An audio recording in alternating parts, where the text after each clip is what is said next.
पंजाबी च पढ़ लूंगे भाई जॉर्जी मिल गई तुम पहला थेसलोनियन 5 अध्याय 23 वर्ष। शांति का परमेश्वर आप ही तुम्हें पूरी रीति से पवित्र करे और तुम्हारी आत्मा और प्राण और देह हमारे प्रभु यीशु मसीह के आने तक पूरे पूरे और निर्दोष सुरक्षित रहे। हालेलुया। हालेलुया। शांति का परमेश्वर आप ही तुम्हें। हालेलुया। दुनिया में हम लोग देख रहे हैं आज पवित्र होने के चक्कर में,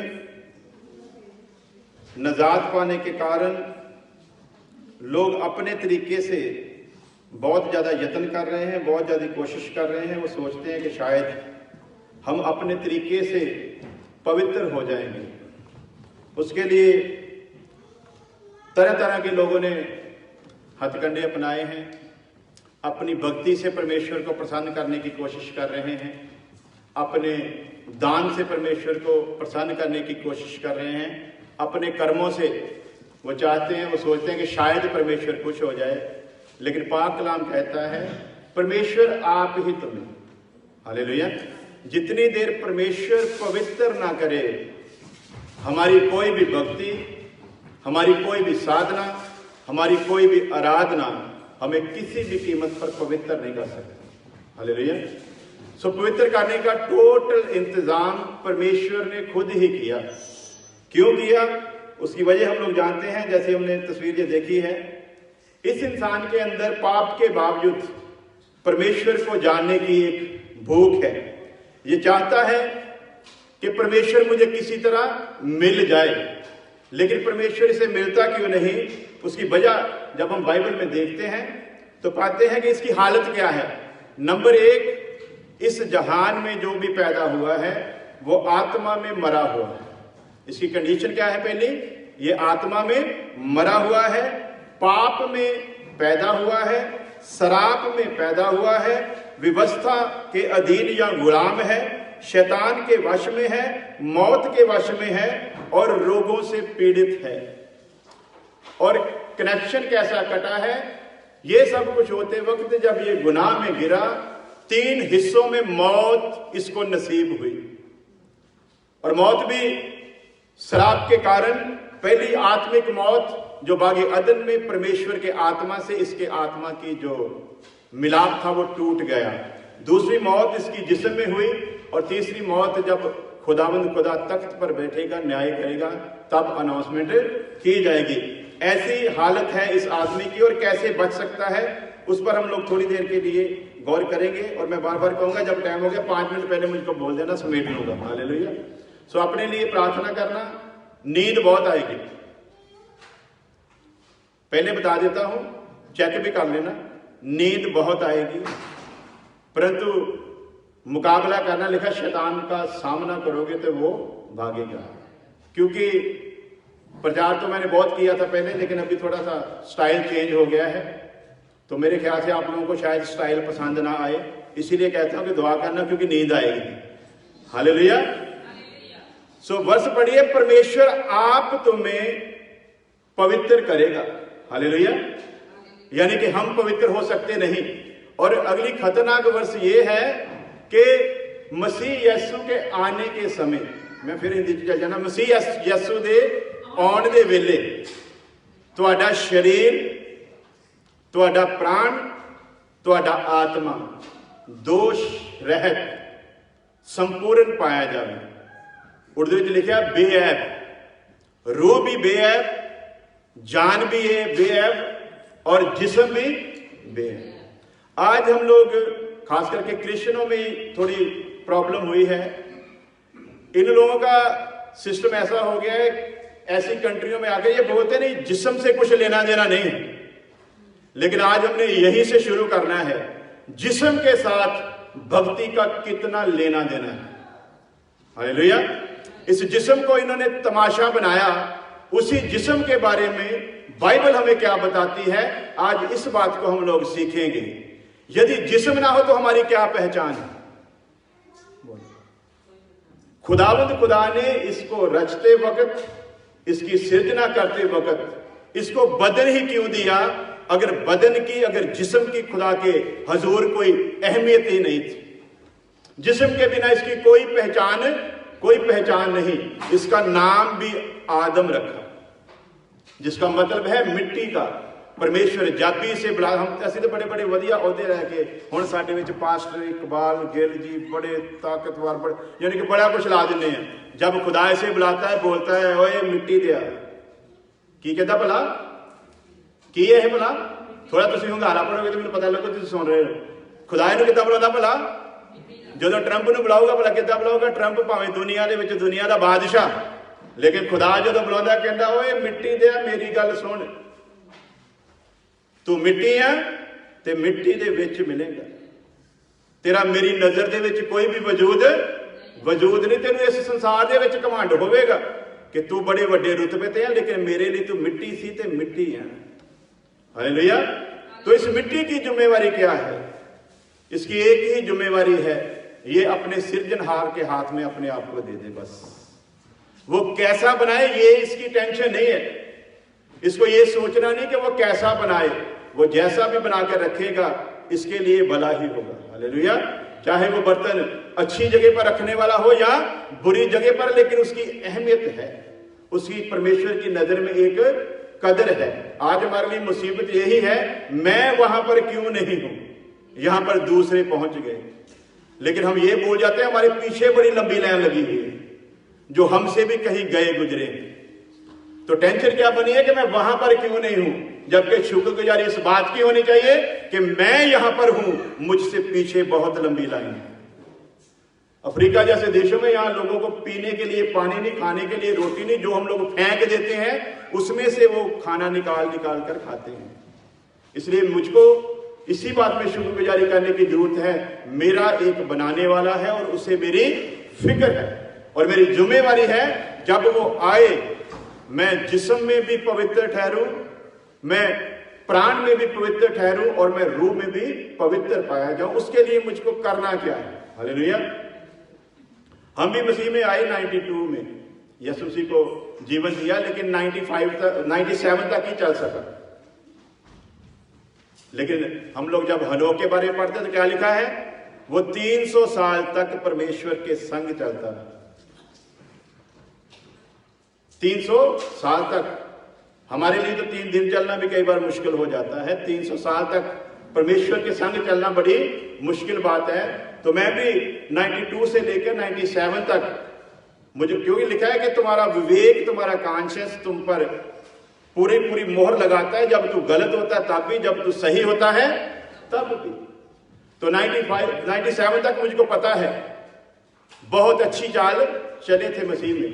लेकिन वो जो अपना भी काम करता है ना, जो शरीर के अंदर ही है, जिसको बोलते हैं शरीर की इच्छा, जिस्म की ख्वाहिश, उसने फिर अपने वश में लिया आधा जिस्मानी और आधा रूहानी, आधा दुनियावी और आधा स्वर्गी। सो दोगला जीवन था जो 97 से लेकर 2011 तक जिया। तो आज वो तजर्बा मैं सोचता हूं, उस वक्त जब इसकी गहराई का पता चला, थोड़ा बहुत पश्चाताप भी आया था कि गलत किया, इतना समय बर्बाद कर लिया। लेकिन आज मैं समझता हूं खुदा ने वो भी इसीलिए बर्बाद समय होने दिया ताकि लोगों को बल मिल सके। हालेलुया। पौलुस अपने तजर्बों को बयान करता है और पौलुस के तजर्बों से लोगों को बल मिलता है। वो कहता है कि मैं जो करना चाहता हूं मुझसे नहीं होता, जो नहीं करना चाहता वो हो जाता है। लेकिन पौलुस बड़ा खुदा का एक भगत जन था, वो हर चीज को बड़ी बारीकी से लेता था, वो हर चीज को पूरी उसकी गहराई तक जाता था। और जब उसने अपने जिस्म में ये 2 तरह के काम देखे तो बोलता कि मैंने फिर इसके पीछे ही पढ़ा। तो पीछे पढ़ते वक्त वो आगे जाकर क्या लिखता है, खोजबीन करने के बाद बोलता है मुझको एक बात की समझ आ गई, करने वाला मैं नहीं, पाप है जो मुझसे पाप का काम करवा जाता है। तो संत पौलुस इस चीज को पब्लिक के बीच में खोलकर बताता है कि मुझ में पाप है जो पाप का काम करवा जाता है। तो ये पाप बड़ा खतरनाक है। हम लोग सोचते चाहे तौबा करके बपतिस्मा ले लिया तो पाप से हमारा छुटकारा हो गया। पाप से उससे छुटकारा हुआ जो मसीह की पहचान में आने के पहले थे, लेकिन पाप ने पीछा नहीं छोड़ा। पाप हर वक्त शय लगाए बैठा है, कि कब मैं इसको अपने आगोश में ले लूं, तो वो ले लेता है। तो खुदा का रहम है कि 2012 में खुदा ने आंखों को खोला और असल मकसद जाहिर हुआ कि मसीही जीवन जो है वो क्या है। आज हम लोग संसार में देखते हैं हमारी ही तरह लोग भी जीवन जी रहे हैं। जब हम उनको समझाने की कोशिश करते हैं वो भी समझने के लिए तैयार है, तो जब हमको भी कोई समझाता था हम भी समझने के लिए तैयार नहीं थे। ये वो जाने वाला पाप समझ के ऊपर अपना कब्जा जमाता है। और आज हम थोड़ी देर तस्वीरों के जरिए इस बात को समझने की कोशिश करेंगे कि आदमी की रचना करते वक्त परमेश्वर के दिमाग में एक बहुत जबरदस्त योजना चल रही है। हम सोचते ये शायद हम लोग ऐसे ही आ गए जहान में, लेकिन इसके पीछे खुदा की योजना है। और वो योजना खुदावन खुदा कलाम के जरिए हम पर प्रकट करता है कि खुदावन खुदा इसकी रचना करते वक्त अपने दिमाग में एक प्लान को रखता है। खुदावन खुदा ने तो बड़ा जबरदस्त प्लान रखा, लेकिन इस बंदे ने क्या प्लान बना दिया? देखेंगे तस्वीर को, साथ साथ समझेंगे। इस बंदे ने कह दिया मुझको बनाने वाला खुदा नहीं है, मैं तो बांदर था। क्या था जी? थोड़ा तो ये तो घबरा गए, कोई गल नहीं। जो बंदे कह रहे हैं ना फिर कमान ली की कहता भला, कहता साढ़े पुरख की सी भला, साढ़े बाप दादे की सी, ते हुण जो तुहानूं कहदा बांदर दे पुत्र ने तेरा गुस्सा गल नहीं करदे, कबूल कर लिए। रचना को बनाने वाले को पीछे करके ये मिट्टी का जो है ये क्या कहता है, मैं मेरे पुरख जो थे वो बांदर थे, आहिस्ता आहिस्ता उनको अकड़ आती गई, आहिस्ता आहिस्ता उनमें चेंज आता रहा और एक समय आया वो हमारी तरह बन गया। बाद में बांदरों में एक तब्दीली है। तो यदि ये 20 उनमें थे तो आज भी बांदर जो था वो बंदा बनना चाहिए था, लेकिन आज का बांदर बंदा बनता नहीं। ये जरूर है बंदा बांदर बन रहा है, उल्टा काम हो रहा है। बांदर से बंदा बना ये तो नहीं पता, लेकिन बंदे को बांदर बनते हुए देख रहे हैं। कभी इधर उछलता है, कभी इसको टिकाव नहीं है, इसके जीवन में कोई भी टिकाव नहीं है, इसके जीवन में टिकाऊ भक्ति नहीं है। भक्ति भी आवारा भक्ति कर रहा है, क्योंकि इसको पता नहीं। तो क्यों? क्योंकि इसके दिमाग में ये एक बात डाल दी गई है, तू बंदर से बंदा बना है, तो तेरी यही हरकत जो है ना इसीलिए है क्योंकि उसका जो नजरिया तेरे बीच में नजर आता है। लेकिन कलाम इसके बारे में क्या कहता है पढ़ेंगे। उत्पत्ति की किताब पढ़ना नहीं, आप लोग बस उधर से देखते रहें ताकि हम साथ साथ में सीखते रहेंगे। उत्पत्ति की किताब 1 अध्याय उसकी 26 वर्ष में खुदा अपनी मंशा को हम पर जाहिर करता है और कलाम हमें कहता है, खुदावंद खुदा ने कहा आओ हम इंसान को, हम आदम को अपनी सूरत और अपने स्वरूप पर बनाएं, अपनी लाइकनेस और अपनी इमेज पर बनाए। यहां पर दो बातें हैं हमारे सामने। दुनिया का मूर्ख पढ़ा लिखा बंदा कह रहा है कि बांदर से बने हैं, लेकिन कलाम कहता है खुदावंद खुदा ने ऐलान किया कि आओ हम आदम को अपनी लाइकनेस और अपनी इमेज पर बनाएं, ताकि वो हमारी तरह पैदा की गई हर चीज पर हमारी तरह राज करे। हालेलुया। तो इस शब्द को ध्यान में रखना, आगे इसको विचार करते हैं कि खुदावंद खुदा के मन में प्लान क्या है। इसको 6ठे दिन में बनाता है, 5 दिन में पूरी कायनात को, 6वें दिन में इसकी शुरुआत करता है। यानी कि इसके बनाने से पहले खुदावंद खुदा को पता था इसको किस किस चीज की जरूरत है। इसने मांगा नहीं, इसकी हर जरूरत की चीज इसको पैदा करने से पहले खुदावंद खुदा ने इसको दी। हालेलुया। और कैसे कैसे खुदा काम करता है, 6वें दिन में जाकर परमेश्वर थोड़ा सा काम करता है, फिर इसको पैदा करता है। हालेलुया। सो परमेश्वर के लिए इसको पैदा करने के वक्त यदि वो कह देता ऐ मिट्टी एक आदम भी बना दे, तो मिट्टी ने बना देना था, ऐसे बनना था। कहा ना पानी को ये सारे जीव जंतु बना दो, पानी ने हुक्म को माना, बना दिया। मिट्टी को कहा रेंगने वाले, उड़ने वाले, चलने वाले जानवर जीव जंतु बना, मिट्टी ने शब्द को सुना और बना दिया। लेकिन आदम को बनाते वक्त परमेश्वर ने ये नहीं कहा कि ऐ मिट्टी एक आदम को बना। आज बहुत लोग बहस करते हैं जी तुम लोग जानवरों को खाते हो, जानवरों में आत्मा होता है। क्या होता है जी? आत्मा होता है। तो यदि जानवरों में आत्मा है तो फिर उनके लिए मंदिर, मस्जिद, गुरुद्वारा, चर्च क्यों नहीं बना? यदि जानवरों में आत्मा है उनके लिए कोई धर्मशास्त्र क्यों नहीं बना?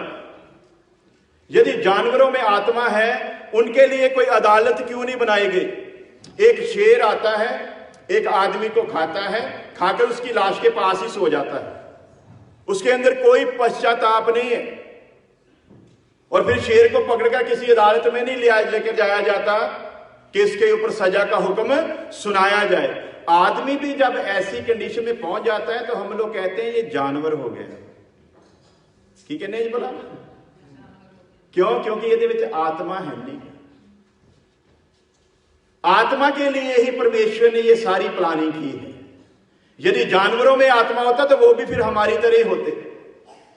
जानवरों ने बनाया जी हेलीकॉप्टर, हाँ जी, कोई कार्ड कड्डी हुए जानवरों ने, शिकार करने तो अलावा होर कोई कार्ड नहीं कड्डी उन्होंने।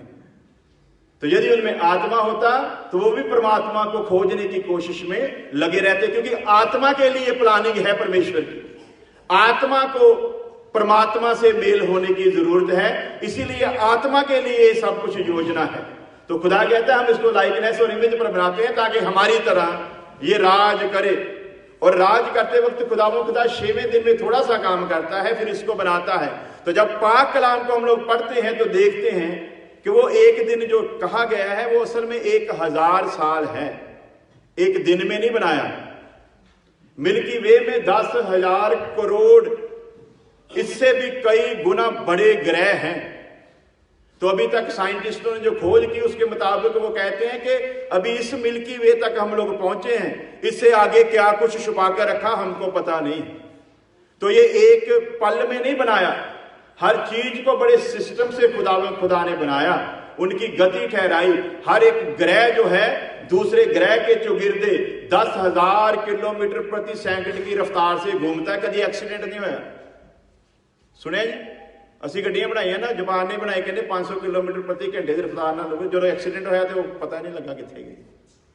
लेकिन उसने जो कुछ बनाया कभी एक्सीडेंट हुआ नहीं। उसी खुदा की योजना को समझना है, वो होता है इसको हम अपनी लाइकनेस और इमेज पर बनाएंगे। हालेलुया। किसी जानवर को नहीं, शेर बेशक जंगल का राजा हो लेकिन उसको बनाते वक्त नहीं कहा इसको बनाए हमारे लिए, बोला इसको मैं अपनी लाइकनेस और इमेज पर बनाऊंगा। तो बनाते वक्त खुदा की योजना को समझते हैं, 6ठे दिन में थोड़ा सा काम करता है और फिर इसको बनाता है। हालेलुया। तो यदि डीपली स्टडी करें तो लगभग 900 साल लगाए खुदा ने इस बंदे को बनाने के लिए। इसके साथ मोहब्बत क्यों है? इसकी एक एक नस को जब वो बना रहा है ना, उसमें अपनी मोहब्बत को डाल रहा है। हालेलुया। इसकी एक एक नस बड़ी मोहब्बत से बनाता है, फिर देखता है, खुश होता है। यानी कि उसको जल्दी कोई नहीं इसको बनाने के लिए, जबकि बनाना चाहता तो यूं ही बना सकता। लिखा है कि जब यीशु मसीह आएगा हम पलक झपकते ही और के ਤੇ ਜੇ ਉਦੋਂ ਅਸੀਂ और ਦੇ और हो सकते हैं तो मिट्टी तो भी एक मिनट ਦੇ ਵਿੱਚ ही बन सकते थे, पर बनाता नहीं खुदा। इसको बड़ी ही मोहब्बत से बनाता है। वही मोहब्बत है आज तक इस बंदे के साथ। हालेलुया। उसी मोहब्बत के कारण इसी के सूरत में आकर क्रूस पर चढ़ता है, इसी की खातिर कोड़े खाता है, क्योंकि मोहब्बत है इसके साथ। उसी मोहब्बत को थोड़ी देर के लिए हम लोग समझते हैं कि खुदा ने कहा। और ये आदम जो है इसके पास मांसपेशियां, नसें हैं, हड्डियां हैं, और इसको बनाते वक्त वो हर चीज को बड़ी ही खूबसूरती से बनाता है। और बनाते वक्त जब इसके जिस्म को वो बनाता है तो इसीलिए हमने वो जो वर्ष पढ़ी ना कि आप खुदा तुमको पवित्र करे ताकि यीशु मसीह के आने तक तुम्हारा शरीर, तुम्हारा प्राण, तुम्हारा आत्मा दोष रहित संपूर्ण पाए जाए। सो देखते हैं कि इसकी बॉडी को खुदा बनाते वक्त बड़ी ही समझदारी से काम करता है। और खुदा की समझदारी को ही हमने समझना है थोड़ी देर के लिए। खुदा इसमें 5 चीजें इसके जिस्म में रखता है वर्क करने के लिए, बाहरी तौर पर। और यदि जिस्म की कोई जरूरत ना होती तो खुदावंद खुदा को इसको बनाने में इतनी योजना बनाने की जरूरत ना होती। हालेलुया। अज किसी को कहने ना इस जिस्म की बेअदबी करो, कहते साडा जिस्म है जो मर्जी करिए।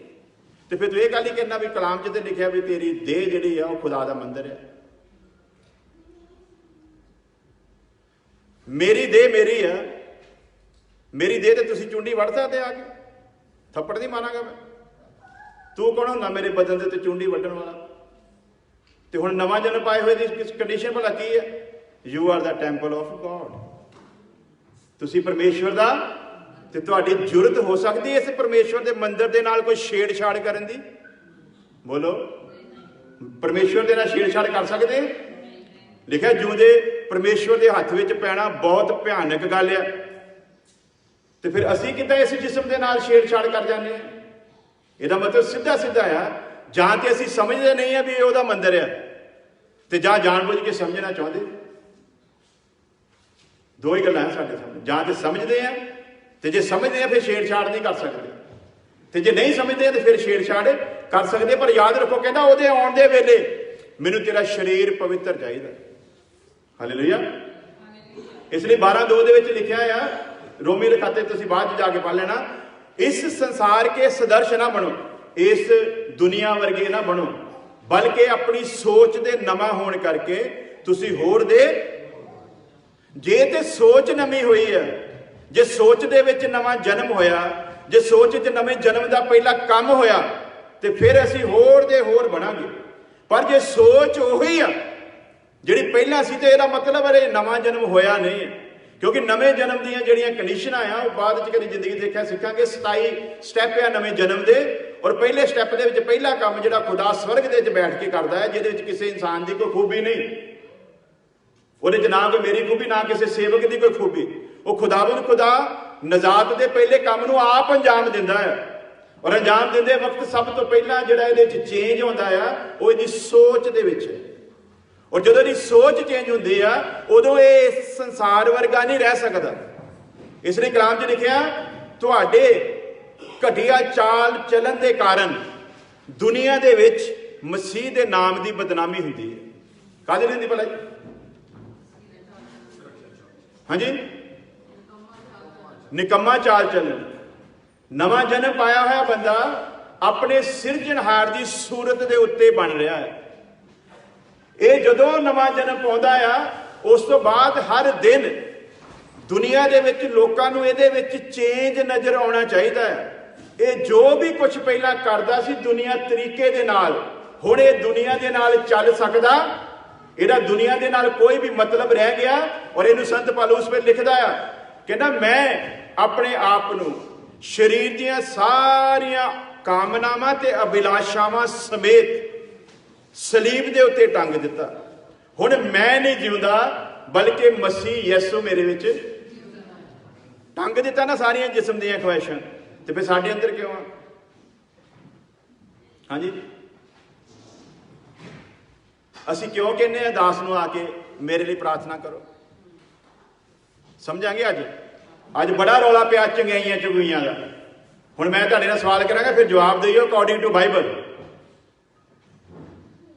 मेरा नवा जन्म होया, मैं पुराने नूं मसीह की समानता दे विच बपतिस्मे के रूप दे विच दफनाया दा। जिहड़ा दफनाया गया वो इकबाल गिल, जिहड़ा पानी तो बाहर आया वो यसू मसीह। हालेलुया। हुण ये बदन जिहड़ा पानी तो बाहर आया है वो इकबाल गिल दा नहीं आ, इहदा मालिक यसू। ते जे मैनूं कोड़ हुंदा है तो किहनूं हो रहा है? बोलिए सारे जने, किहनूं हो रहा? जे मेरे अंदर कैंसर आया किहनूं आया? जे मेरे अंदर टीबी आई किहनूं आई? जे मेरे अंदर शुगर आई किहनूं आई? यानी कि जिहड़ी भी बीमारी मेरे अंदर आ रही है वो बीमारी मैनूं नहीं लग रही, वो बीमारी यसू मसीह नूं लग रही है। तो इस बदन का जिहड़ा मालिक आ वो इहदी फिक्र करे, मैं क्यों करा? साडे नालों वो लाजर जिहड़ा धनी दे घर दे बाहर पिया सीगा 100 दर्जे चंगा सी। उन्हें नाशुकरी नहीं की, खूबी ये सी वो ਪਿਆ ਰਿਹਾ। ਅਸੀਂ ਕਹਿੰਦੇ ਯਿਸੂ ਮਸੀਹ ਸ਼ਾਫੀ ਦਾਤਾ ਹੈ, ਤੇ ਫਿਰ ਜੇ ਇਹ ਸ਼ਾਫੀ ਦਾਤਾ ਹੈ ਤੇ ਕਲਾਮ 'ਚ ਲਿਖਿਆ ਪਰਮੇਸ਼ਰ ਪਕਸ਼ਪਾਤ ਨਹੀਂ ਕਰਦਾ।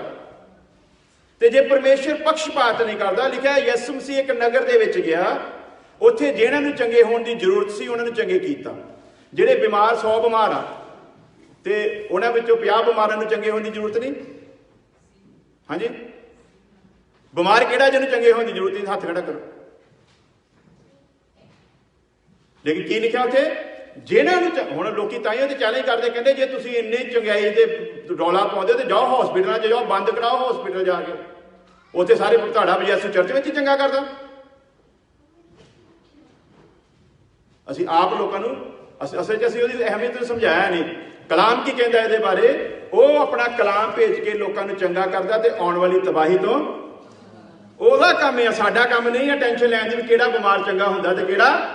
ਉਹ ਜੇ ਤੁਸੀਂ ਕਲਾਮ ਉਹਦਾ ਧਿਆਨ ਦੇ ਨਾਲ ਸੁਣ ਲਵੋਗੇ, ਉਹਨੂੰ ਆਪਣੇ ਅੰਦਰ ਜਗ੍ਹਾ ਦੇ ਦੇਵੋਗੇ, ਤੁਹਾਡੇ ਅੰਦਰੋਂ ਉਹ ਕਲਾਮ ਜਿਹੜਾ ਆਪਣੇ ਆਪ ਹੀ ਬਿਮਾਰੀ ਨੂੰ ਕੱਢ ਕੇ ਬਾਹਰ ਆਊਗਾ। ਪਰ ਸਾਡਾ ਵਿੱਚ ਕੀ ਹੋ ਗਿਆ? ਦਾਸ ਹੱਥ ਰੱਖ ਕੇ ਘੁੱਟ ਕੇ ਦਵਾ ਕਰੂਗਾ ਤੇ ਫਿਰ ਸਾਡੀ ਬਿਮਾਰੀ ਹੋਣੀ ਹੈ। ਸਾਡਾ ਹੁਣ ਵਿਸ਼ਵਾਸ ਕਿੱਥੇ ਚੱਲੇਗਾ? ਆਪਣਾ ਦਾਸ ਦੇ ਹੱਥ ਦੇ ਉੱਤੇ। ਤੇ ਕਲਾਮ ਕੀ ਕਹਿੰਦਾ? ਕੀ ਮੇਰਾ ਹੱਥ ਛੋਟਾ ਜਿਹੜਾ ਬਚਾ ਨਾ ਸਕੇ? ਸੋ ਬਿਮਾਰੀ ਦਾ ਵਜ੍ਹਾ ਕੀ ਕਿ ਯਿਸੂ ਮਸੀਹ ਨੇ ਸਾਰਿਆਂ ਨੂੰ ਚੰਗੇ ਕੀਤਾ। ਯਿਸੂ ਮਸੀਹ ਸੁਲੇਮਾਨ ਦੇ ਡਰਾਂ ਦੇ ਉੱਤੇ ਗਿਆ, ਲਿਖਿਆ 38 ਸਾਲ ਦਾ ਬਿਮਾਰ ਸੀ ਤੇ ਪਰ ਉਹ ਰੋਗੀਆਂ ਦਾ ਭਰਿਆ ਹੋਇਆ ਇੱਕ ਕੁੰਡ ਸੀ। ਹਾਲੇਲੂਇਆ। ਉਸ ਕੁੰਡ ਦੇ ਉੱਤੇ ਜਾ ਕੇ ਯਿਸੂ ਮਸੀਹ ਸਿਰਫ ਇੱਕ 38 ਸਾਲ ਦੇ ਬਿਮਾਰ ਨੂੰ ਚੰਗਾ ਕਰਦਾ ਹੈ। ਤੇ ਕਲਾਮ 'ਚ ਲਿਖਿਆ ਪਰਮੇਸ਼ਰ ਪਕਸ਼ਪਾਤ ਨਹੀਂ ਕਰਦਾ। ਉਹ ਸਾਰਿਆਂ ਨੂੰ ਉੱਠ ਕੇ ਯਿਸੂ ਮਸੀਹ ਦੇ ਉੱਤੇ ਕੇਸ ਕਰਨਾ ਚਾਹੀਦਾ ਸੀ।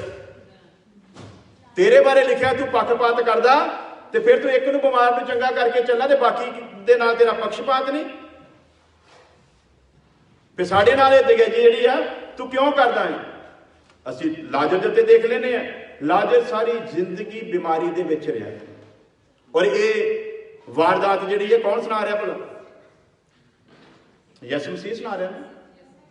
ਯਿਸੂ ਮਸੀਹ ਆਪ ਦੱਸ ਰਿਹਾ। ਇੱਥੋਂ ਅਸਲੀ ਜ਼ਿੰਦਗੀ ਦੇ ਬਾਰੇ ਦੱਸਣਾ ਚਾਹੁੰਦਾ ਉਹ। ਅਸਲ ਮਕਸਦ ਪਰਮੇਸ਼ਰ ਦਾ ਕੀ ਹੈ? ਅਸੀਂ ਬਿਮਾਰੀਆਂ ਤੋਂ ਡਰਦੇ ਹਾਂ, ਸਾਡੇ ਅੰਦਰ ਮੌਤ ਦਾ ਡਰ ਆ। ਲੇਕਿਨ ਜਿਸ ਮੁਕਤੀ ਦਾਤੇ ਦੇ ਕੋਲ ਆਏ ਆ ਉਹਦੇ ਬਾਰੇ ਕੀ ਲਿਖਿਆ ਆ? ਉਹਨੇ ਪਾਪ, ਮੌਤ ਤੇ ਸ਼ੈਤਾਨ ਦੇ ਉੱਤੇ ਜਿੱਤ ਪਾਈ ਹੈ। ਤੇ ਜਿਹੜਾ ਉਹ ਤੋਂ ਜਨਮਿਆ ਆ ਉਹਨੇ ਵੀ ਪਾਪ, ਮੌਤ ਤੇ ਸ਼ੈਤਾਨ ਦੇ ਉੱਤੇ ਜਿੱਤ ਪਾਈ। ਫਿਰ ਮੈਨੂੰ ਬਿਮਾਰੀ ਦਾ ਗੱਲ ਨਹੀਂ ਡਰਿਆ। ਮੇਰੇ ਲਈ ਤੇ ਖੁਸ਼ੀ ਹੋਣੀ ਚਾਹੀਦੀ। ਪੌਲੁਸ ਕਹਿੰਦਾ ਜਿਉਣਾ ਮਸੀਹ ਤੇ ਮਰਨਾ। ਜੇ ਤੇ ਮੈਂ ਸਹੀ ਆ ਤੇ ਆਵੇ ਕੈਂਸਰ ਮੈਨੂੰ ਮਾਰ ਦੇਵੇ, ਕੋਈ ਗੱਲ ਨਹੀਂ, ਕਿਉਂਕਿ ਜੇ ਦੀ ਤੱਕ ਮੈਂ ਜਿਉਂਦਾ ਆ ਉਨੀ ਦੇਰ ਤੱਕ ਮਸੀਹ ਦਾ ਕੰਮ ਕਰਾਂਗਾ। ਜਦੋਂ ਮਰ ਗਿਆ ਉਹਦੀ ਗੋਦ ਵਿੱਚ ਜਾਵਾਂਗਾ, ਉਹ ਤੇ ਉਤੋਂ ਮੁਬਾਰਕ ਆ।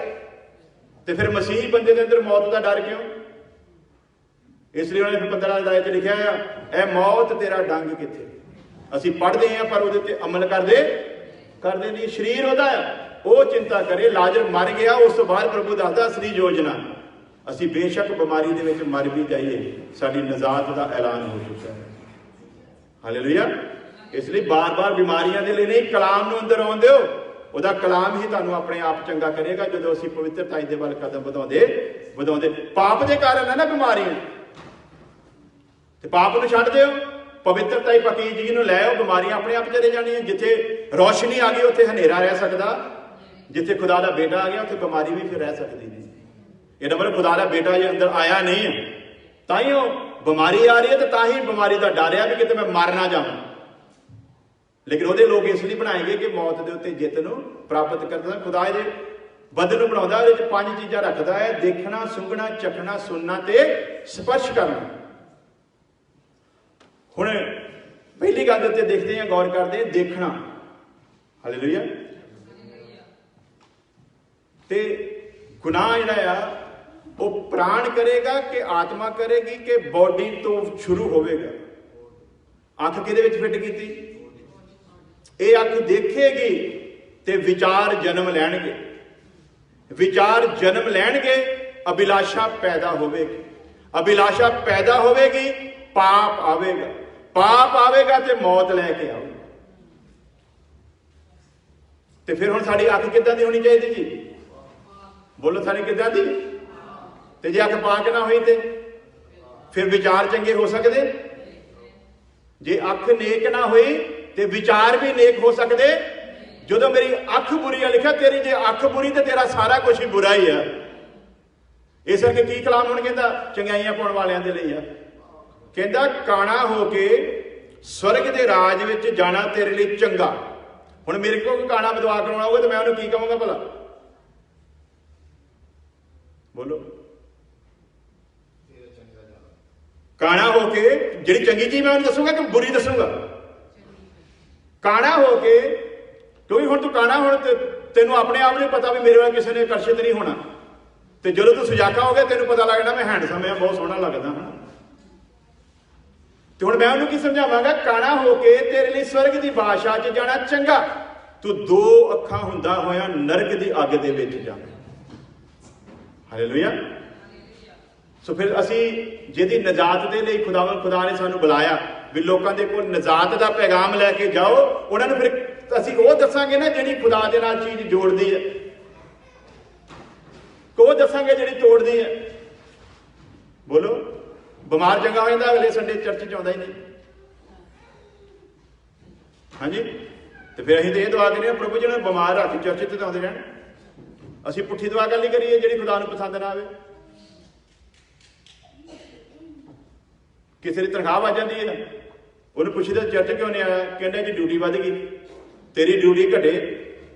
असीं ये दुआ करांगे ना तू घट्टो घट्ट चर्च दे विच आउंदा रहे खुदा दे नाल, यानी कि मैं वो दुआ काली करा जिहड़ी तैनूं खुदा तो दूर लै जावे, मैं तो वो दुआ करा जिहड़ी खुदा दे विच तैनूं बना के रखे। इस करके बीमारियां रखो अपने विच ताकि तुसीं खुदा दे घर दे विच। पलूस कहना मैं 3 बार दुआ की, मैनूं इक्को जवाब मिलिया, तेरे लिए मेरी कृपा। कितनी बारी की भला? असी मर गए, हाय रब्बा रोज ही सवेरे भी शाम बचाला किसी ना कट दे बीमारी फलाना टमा। उन्हें कितनी बारी की? कहना मैंने इको जवाब आया, तेरे लिए मेरी कृपा। तो हुण उन्हें कृपा नूं ते बीमारी नूं तोलिया, तराजू दे विच रख। तो कहना मैं की पाया? कृपा की है भला? कृपा भारी है, बीमारी भारी। सारी उम्र उहदे जिस्म दे विच बीमारी रही, लेकिन कृपा जय पाउंदी। अपनी पूरी उम्र भोग के बाद विच इस जहान नूं छड्ड के जांदा। क्यों? क्योंकि उन्होंने कृपा की अहमियत का पता लग गया। सो जे साडी अख ही बुरी आ तो फिर साडे लई बड़ी वड्डी समस्या है, बड़ी वड्डी कंडीशन साडे अगे आ जाती है। सो खुदा इस बंदे नूं इसलिए बना रहा है, इहदे लई इहनूं परफेक्ट ते कामल बनाउण दे लई खुदा ने 10 युग लए आ। 10वें युग च यानी टोटल 14 युग है, तो 10 युग सिर्फ इनू परफेक्ट बनाउण दे लई, और 10वें युग दे विच इहनूं परमेश्वर बनाउणा है। काहदे लई बुलाया भला इहनूं? बोलो सारे काहदे लई? लिखिया वो प्रभु ते असी प्रभु ते वो प्रभुआं दा प्रभु, असी खुदावंद हो खुदावंदों का खुदा। ते असी तो ये पूरी तरह बंदे भी नहीं बने।